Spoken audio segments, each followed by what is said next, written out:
Ay ito ngang si Baste Duterte ay binabanatan itong si BBM. Ang dami pong mga taong bayan, especially ang mga tao sa Davao, ay nagsasabi na ito raw si Bongbong Marcos ay isang presidenteng credit grabber doon sa Bocana Bridge. Para talagang mga Backstreet Boys sila, Vince Dizon doon nakalinya, tapos sabay-sabay silang lumakad. Para mga tanga eh. Ipinagmamayabang nila na sila yung mga the credit goes to them. Itong Bocana Bridge na ito. Na tahimik na nandoon sa dahig. Nakakulong ngayon ang taong may gawa niyan. Ang taong nag-push para it will be made possible yung Bocana Bridge na yan by the help of these Chinese people, ang bansang China. Narito ang Balitang Pinoy TV.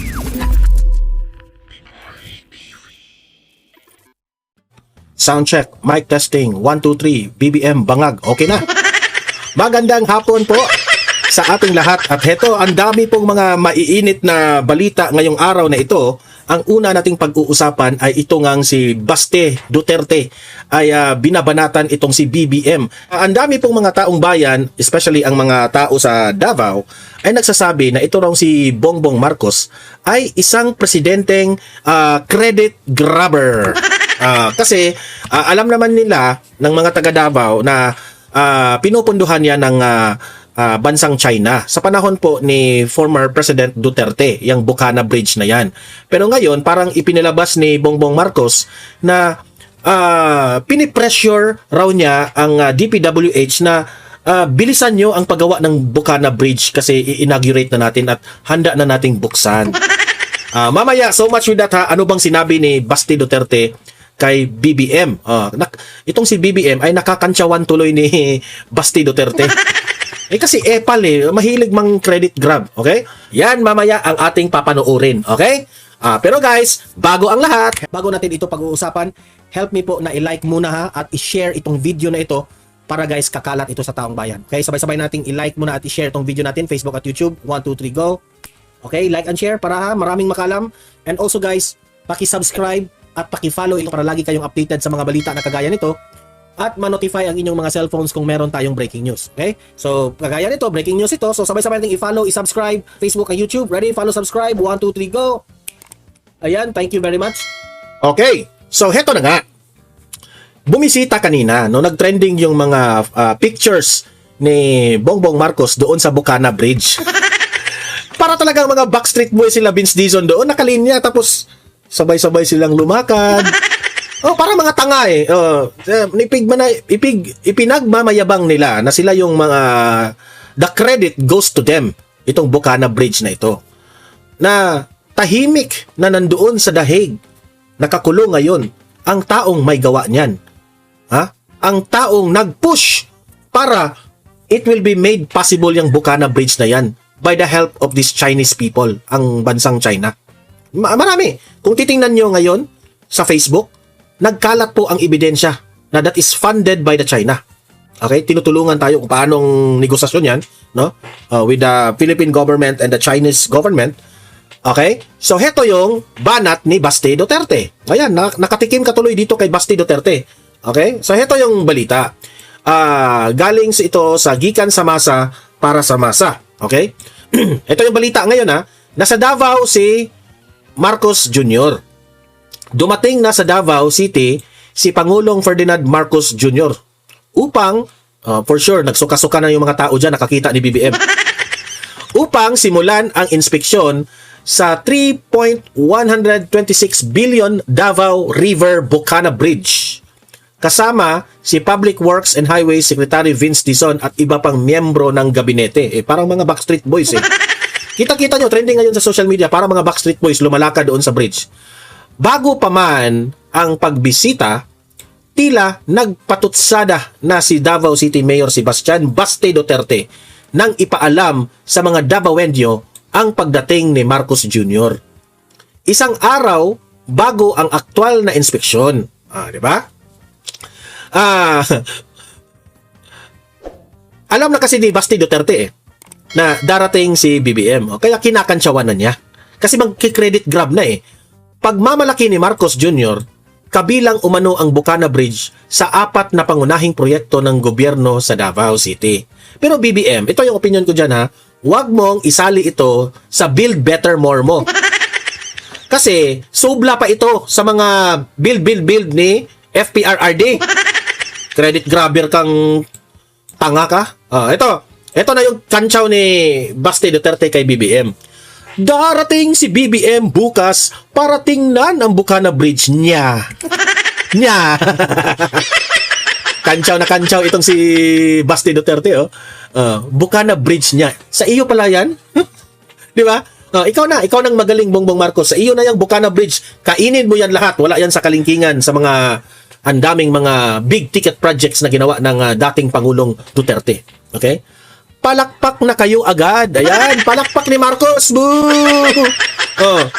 Kawawa naman yung tao. Kawawa naman si BBM. Wala nang proyektong nanggawa.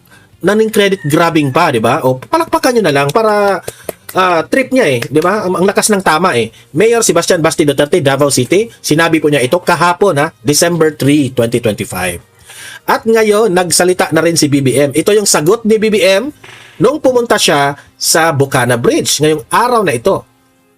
Andito tayo ngayon sa Bukana Bridge na kakatapos lang. Di ba? Ako pa sa'yo, tumugpa ka na doon sa river. Naligo ka na doon. At doon ka mag-celebrate. Ang biyahe dati na halos 2 oras ay magiging 20 to 25 minutes na lang. Di ba? Sabi niya, kasi dahil sa akin, yung 2 oras ninyo, 20 to 25 minutes na lang. Ang galing mong mag-credit grab, BBM. Okay? So, having said that, alam niyo sa totoo lang, opinion ko dito, tayo ay na masaya. Sino ba namang hindi masaya na itong bridge na ito ay natapos at marami po sa mga kababayan natin sa Davao ay magamit po itong bridge na ito. Okay? So, palakpakan sa government. Walang problema yan. Palakpakan. Pero sana naman, tayong mga Pilipino, magpapasalamat rin tayo sa bansang China. Dahil actually, sa totoo lang, tinulungan po tayo ng bansang China to make this bridge possible. Di ba? So, palakpakan sa China. Ewan ko na lang kay Bongbong Marcos kung meron bang gesture na nagpapasalamat siya sa China. Kasi alam na alam po ng mga taga DPWH at ang mga taga Davao na hindi po ito magawa kundi dahil kay former President Duterte sa magandang relasyon ng China noon. Tapos ngayon, na itong mamang ito, nagmamayabang lang siya. Nang-credit grabbing lang.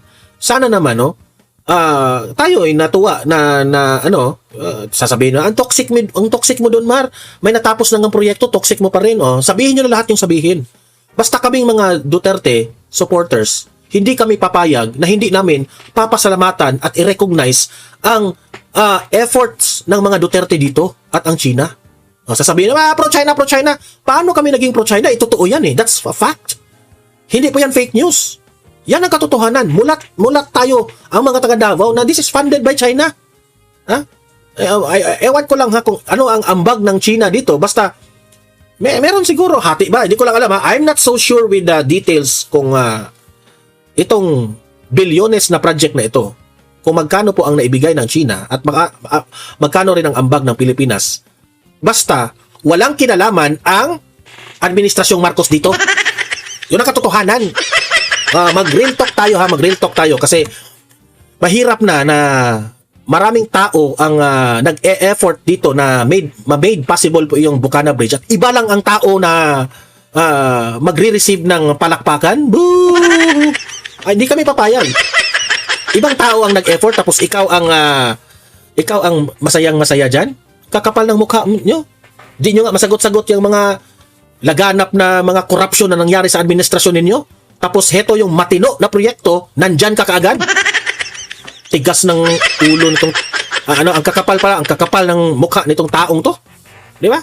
Deserve mo yan. Deserve mo yung kantsaw ni Basti Duterte sa'yo. Heto naman, no? Ito yung official statement po ni Congressman Paulo Pulong Duterte. Ito yung patungkol na sabi ng mga kalaban ng mga Duterte, especially itong si Tinio, umatras raw si Kong Pulong sa imbitasyon ng ICI. Natakot raw, parang ganun ang sinabi nila. Natakot raw. So heto naman ang sagot ni Congressman Paulo Pulong Duterte. Statement of Representative Paulo Z. Duterte. To Tinyo. Tinyo, makinig ka. Para to sa'yo. Ha? Ikaw Tinyo kang walang utak, para to sa'yo. Hindi ako umatras, sabi ni Kong Paulo. Umayaw ako sa palabas. Magkaiba yun. Alam mo naman kung gaano ka yan, sabi pa nga ni Kong Paulo, palabas eh. Ganyan po sila. Para ipapatawag si Congressman Paulo sa ICI para magmukhang, pinatawag, may kasalanan ito. Pinatawag si Kong Paulo. Pinatawag si Kong Paulo, may kasalanan ito. Pero bigla silang nalungkot dahil hindi kinagat ni Paulo. Tinyo, iyak Tinyo. Di ba? Si Tinyo, mga Duterte lang talaga ang binabantayan niya. Kasi bobo eh. Basta yung mga kakalaban ng mga Duterte, mga bobo yan. Wala na tayong ano. Meron pa nga isang kakamping nagkumakansyaw na hindi raw maiintindihan ng mga DDS, hindi raw tumatawa sa joke kasi bobo raw tayo, hindi raw naiintindihan. Excuse me, hindi lang kami tumatawa sa joke mo because ang corny mo. Ang mga DDS, hindi kasi corny. Kayo mga kakamping, ang kukorny nyo. Diba? Kinakansyawan tayo, sabi nila. Sa sobrang dami ng DDS, sabi nila, sa dami ng DDS, marami raw bobo. Sabi nila, So, ina-accept nila na ang DDS marami talaga, which is true. Sa sobrang dami ng BBS, ang dami ring mga bobo. Sabi nila, di ba? Ito yung kansyaw ko sa inyo. Kaunti na lang kayong kakamping, Kaunti na nga lang kayo, ang dami pang bobo. yan ang mas lala, di ba? Kaunti na nga lang kayo, ang dami pang bobo. Yan ang kansyaw. Diba? Sabi ni Kong Paulo dito, kung maniniwala kang independent ang ICI, kayo na lang ang hindi nakikita na propaganda factory ito ng palasyo. Correct. Alam na natin, si BBM ang nagtayo ng ICI. Di syempre, yung mga kaalyado niyang mga buhaya, hindi talaga yan mapapahamak. Sabi pa ni Kong Paulo, ginawa para pagtakpan ang kapalpakan nila at gawing pansimbag ang mga hindi nila kaalyado. The ICI is created. Ito ang i-elaborate ko lang ang sinabi ni Congressman Paulo Duterte. Yang ICI na yan, create yan ni BBM ng palasyo para bugbugin ang kalaban ng administrasyon, especially ang mga Duterte. Pagbibintangan. Look at what happened ni Magalong. Anong ginawa ni Magalong, di ba? Ang baha nasa Cebu, doon nag-inspection sa Davao. Di ang bobo. Tanga rin, di ba? Tanga. So, ang ICI na yan is designed para gawing pansimbag ang mga kalaban, mga Duterte. Pero, ginagawa rin nila itong ICI na ito para i-save ang mga crocodiles. Para pagtakpan ang kanilang mga kaalyado sa politika. Wow, ka Marcos, no? Wow, nakakahiya ka sa bansang ito. Dapat kang matanggal na sa upuan mo eh. Sabi pa ni Paulo Duterte, I don't run from real investigations. Ibig sabihin, kung itong ICI na ginawa na ito ay kung talagang legit at tama at maganda ang layunin nitong grupo na ito na ginawa ng presidente, ay matagal na sanang nakipag-ayos o nakipagkausap ang si Congressman Paulo. Paano yan? Pupunta ka doon tapos pagbibintangan ka kung ano-ano, di ba? Sabi ni Kong Paulo, I only refuse to be part of a scripted circus pretending to be one. Correct. Alam na natin yan. Dinisenyo yan para nakalatag na doon ang script.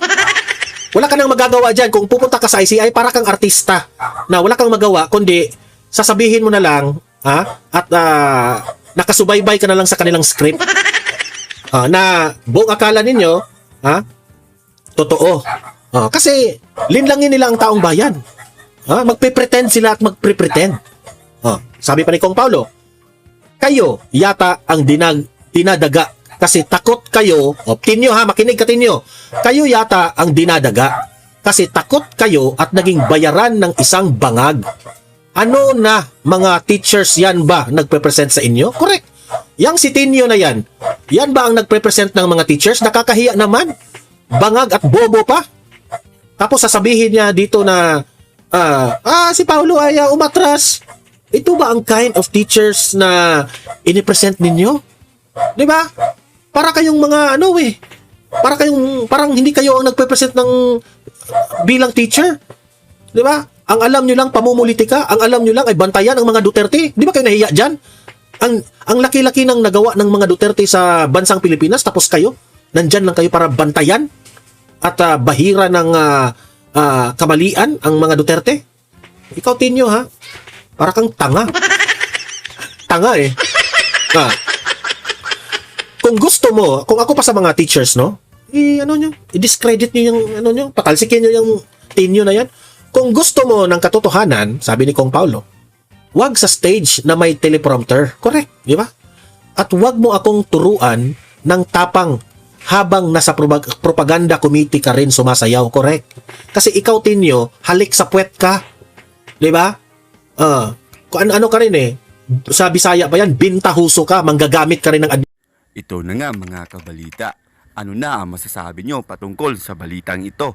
Please comment down below mga kabalita. Pag-usapan natin yan sa comment section. At kung di ka pa nakasubscribe sa ating channel, baka naman